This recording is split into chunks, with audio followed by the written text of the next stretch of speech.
The students, if only they would bomb the railways, we could save Jewish lives. He was 9 years old. That's obviously true. When he was in the Knesset, some woman came up to him, I knew who he was, didn't know who he was. He said, you rabbis, you government officials, you're all the same. You don't care about us, you get in there, you get your power, and you're in there and you don't care what anybody says or what everybody needs, you just do whatever you want.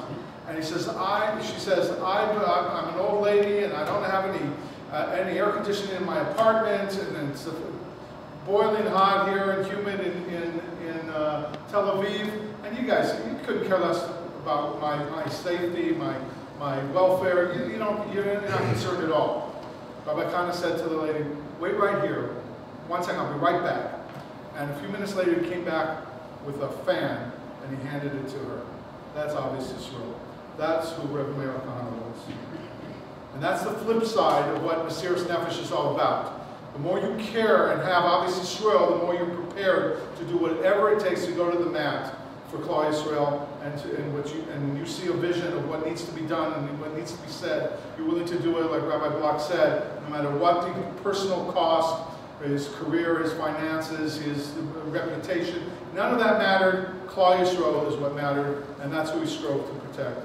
Schiffer Hoffman worked with him for many years. Print's very small, so you'll excuse me.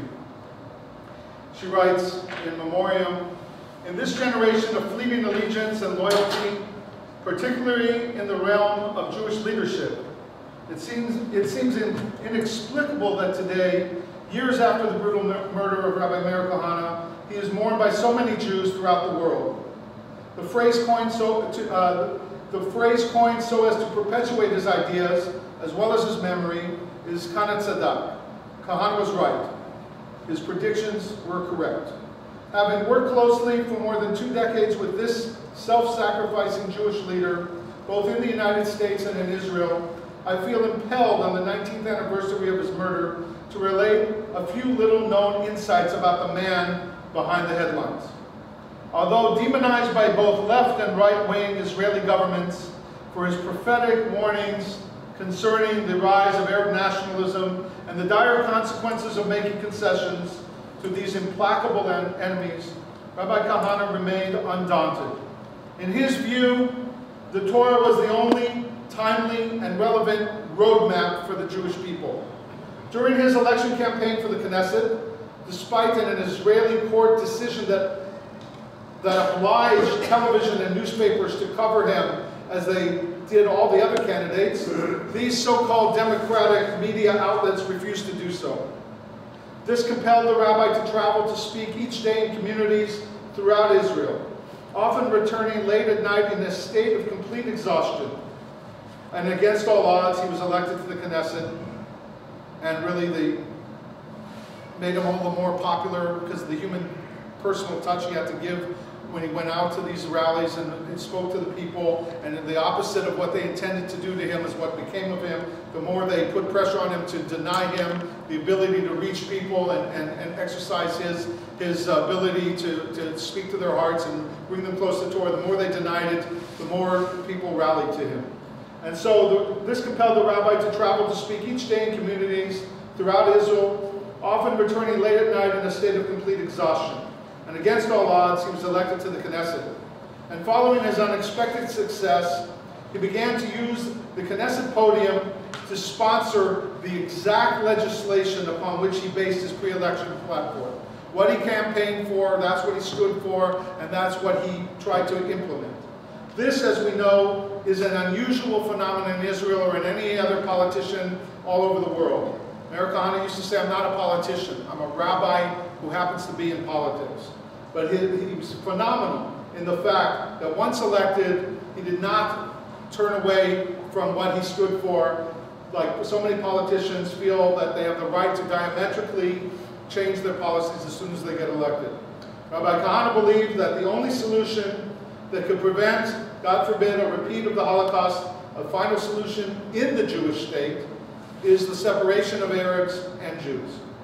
To underscore his commitment to this belief, he announced that he would go to el-Fam, a hotbed of Arab terrorists and their supporters, to suggest that they leave the Jewish state offering them compensation for their property.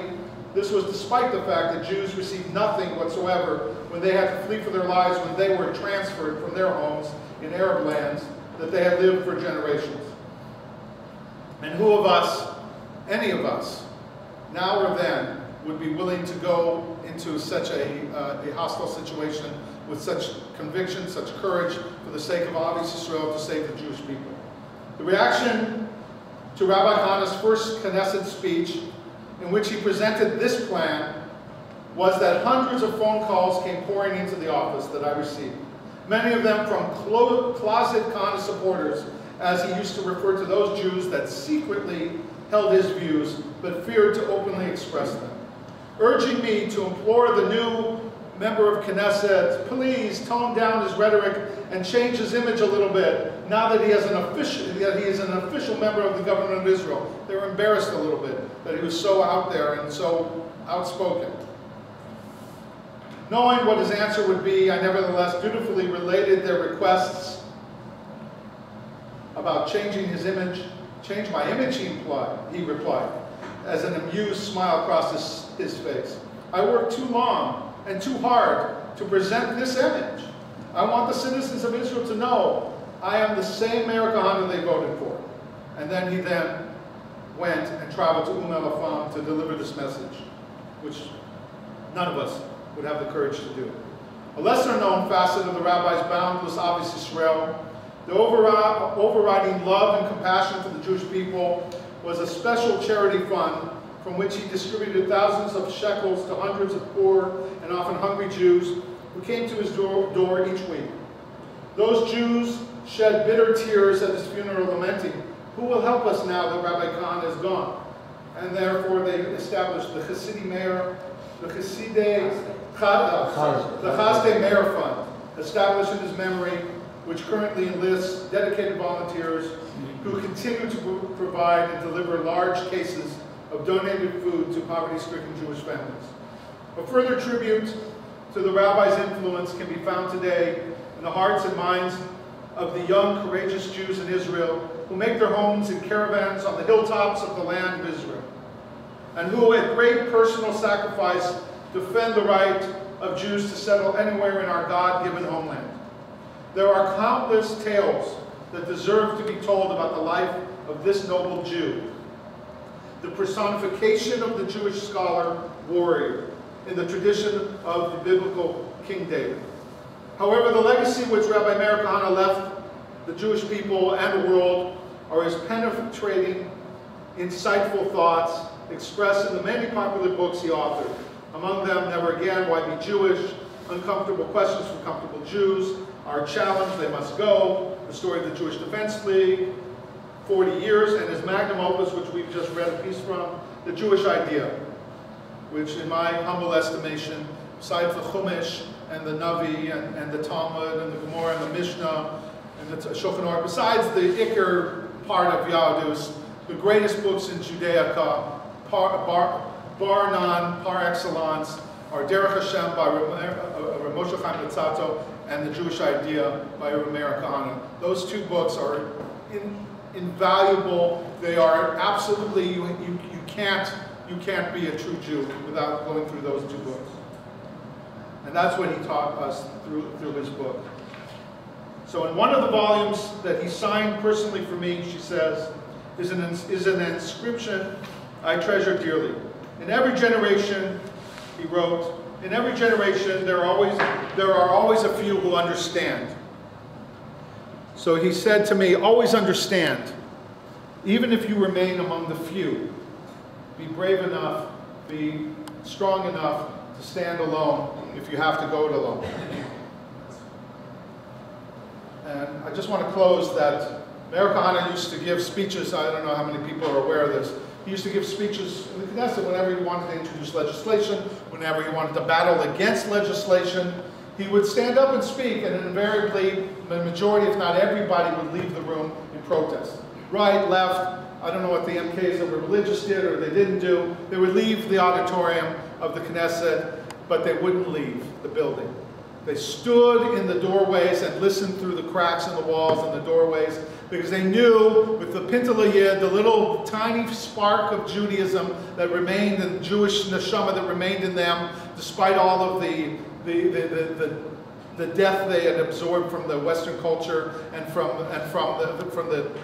the misunderstanding of what Torah really is. There was something in them that made them listen. And those people know the truth. They stood there because they know that this man, at all times and in all places, he was willing to speak the truth.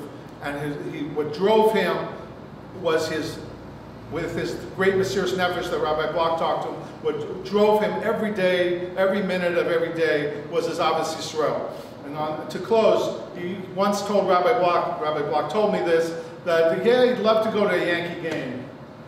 But how could he go? There's no time. He has to be working for Klal Yisrael, for Hashem.